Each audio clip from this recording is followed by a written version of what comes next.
You may have tried work-life balance, but have you heard of life-work balance? It is when you can fit your personal chores within a working day, and it starts with offering employees flexible hours and the ability to dial in remotely.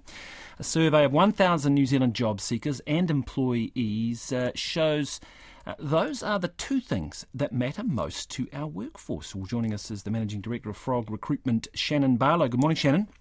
Good morning. Right, so things have changed a bit in the last couple of years, haven't they, with the way in which we've dealt with COVID. Flexibility, top of the list.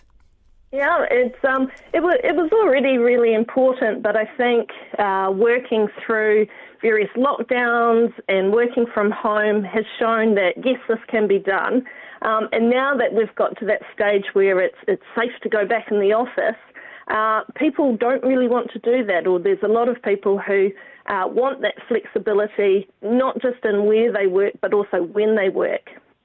Yes, so is this about people wanting the ability to do the things they need to do around the house in between their work, so they can kind of manage their day? They do a meeting or whatever, do some work, and then they whip off and put a load of washing through.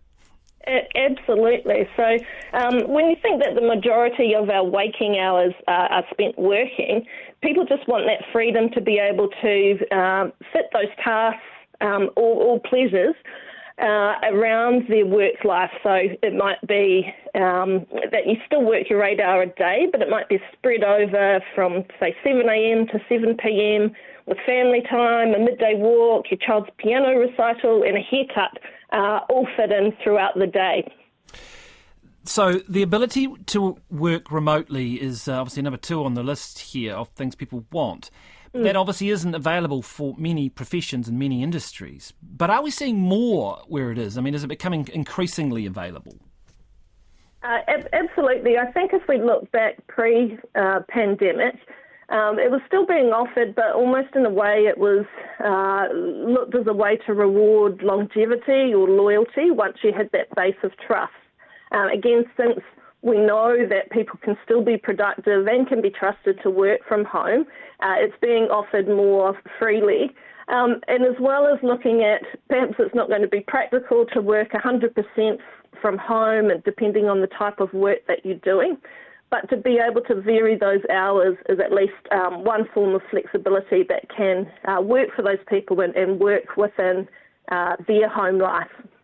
It's interesting. So if we've got unemployment still very low, around the 3% mark, 3.2%, obviously for many employers finding staff is difficult. Do they need to take heed of this and factor in ways to accommodate these, demands from workers? Yeah, absolutely. So our employees and job seekers are telling us that this is the most important factor, and increasingly we're seeing it as a deciding factor on whether or not to, say, accept a job offer or to stay in the role that you're in. So you really need to take heed of this and do your best to be able to offer some solutions there for flexibility. Do you think that'll stick? Or else you're going to miss out.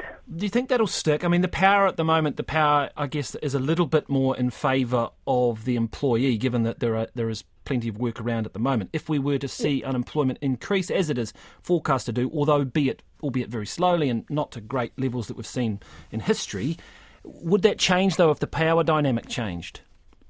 I think eventually when that dynamic swings back around, but as you say, that is going to take some time. And I think we can pick up some of the benefits that we've been able to see throughout the pandemic and relook at the way that we work to be able to address that balance of work-life balance or life-work balance. Right, okay, thank you very much for that. Much appreciated. Interesting stuff there from Shannon Barlow from Frog Recruitment.